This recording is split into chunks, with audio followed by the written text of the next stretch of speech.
Hello दोस्तों। तो आज हम हमारी सीरीज़ इंडिया आफ्टर इंडिपेंडेंस में देखेंगे political and territorial integration.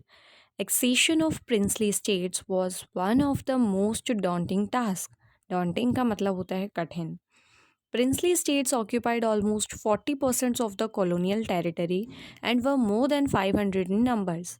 During British rule, they enjoyed paramountcy and were insulated from both external aggression and their own people under British patronage. Many of them started to think of independent existence after independence was declared as amidst ambiguous statement of British PM Clement Attlee. Ambiguous का मतलब अस्पष्ट. That paramountcy is not transferable to either India or Pakistan. British government, however, later clarified the matter and urged the states to join either of the dominion, but a few states have made their mind. Presence of such independent states interspersed within India could have posed significant security, political, and administrative challenges, threatening the hard earned liberty and integrity of the nation itself. Further, people of these states were equal stakeholders in national movement and had their own aspirations of liberty and pan-Indian nationalism. National movement and its leaders have also long believed that power lies in the hands of people and not the princely rulers. State People's Conference has also been demanding democratic transfer of power and integration with larger national identity since long.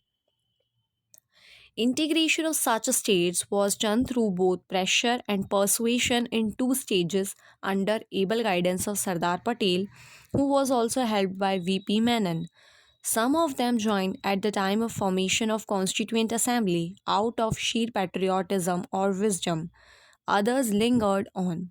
Lingered का मतलब होता है सुस्त. Patel urged states to join before 15th August 1947 with lenient terms or face of their own people and perhaps government of India as well. Lenient यानी उदार. As result, all but three states, Junagadh, Kashmir, and Hyderabad, have joined India before Independence Day. Junagadh lied in Saurashtra and today's Gujarat and had no border touching with Pakistan, but its ruler Nawab still wanted to merge into Pakistan despite opposition from its subjects, majority of which were Hindus. Pakistan encouraged Nawab to sign accession document, but people launched a movement and Nawab had to flee to Pakistan. Indian government was then invited to intervene by its Diwan and Indian army was sent in. A plebiscite was held in which overwhelming support was there in favor of joining India. In Kashmir, Hari Singh was a Hindu ruler with 75% of Muslim population, and he was also averse to idea of joining either India or Pakistan out of his apprehensions regarding both democracy and communalism. Apprehension means ashanka. Popular political forces led by Sheikh Abdullah wanted to join India. On the other hand, India, however, remained not committal and left it to the people themselves to decide, as was done in case of Junagadh and Hyderabad. Pakistan, on the other, disliked idea of plebiscite and launched an attack taking along several Pathan tribesmen in October 1947, and a panicked Hari Singh sought Indian military intervention. India, when consulted the then Governor General Mountbatten, was advised that India cannot intervene as per international law before a formal instrument of accession is not signed by Kashmir. As a result, Sheikh Abdullah was appointed administrator and India sent troops to Delhi, capturing most of the part, including Srinagar, and fight ensured for other parts. Fearing a full-fledged war, India referred the matter to United Nations for Pakistan's vacation of Valley and restoration of peace on advice of Mountbatten, which it later regretted. UK and US dominated Security Council sided Pakistan is highly partisan manner, as UK had a soft corner for Muslim League rather than Congress, and US saw Pakistan as a buffer against rising Soviet communalism. communism, and it came as a great shock to India. Russia also didn't lend support to India at that time as it was not sure of India's credentials and saw India joining Commonwealth as indicator of India's imperialist bias.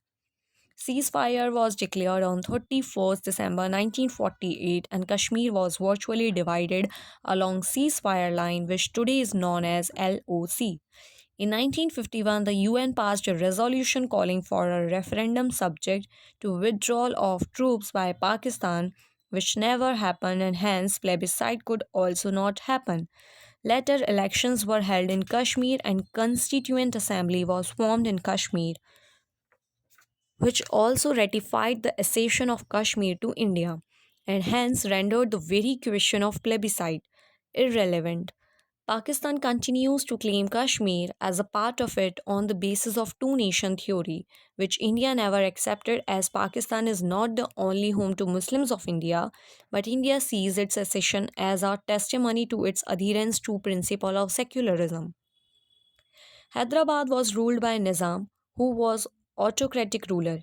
Indian government even made some concession when it signed a standstill agreement, hoping that Nizam will introduce a representative form of government. But Nizam started to expand its military base on encouragement from Pakistan and wanted to take advantage of Indian engagements in Kashmir. Meanwhile, three important developments happened in the state. First, there was rapid growth of a militant Muslim communal organization, Ittihad ul Muslimin, and its paramilitary wing, Razakars. Secondly, is on 7th August 1947, Hyderabad State Congress also launched a powerful satyagraha demanding democratization. It was ruthlessly suppressed by Nizam and Razakars, and more than 20,000 were imprisoned as well. Thirdly, peasants of Telangana Rayan, led by communist leadership, defended the Razakar attacks and also attacked landlords and redistributed their land and peasants and landless. All this led to immense unpopularity of Nizam and government of India become impatient and despite its continued efforts, Nizam dragged on his feet.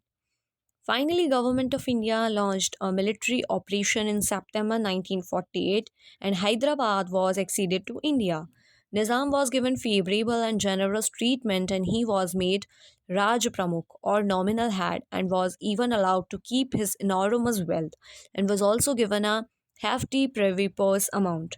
When merger of Hyderabad, merger of princely states with India was complete.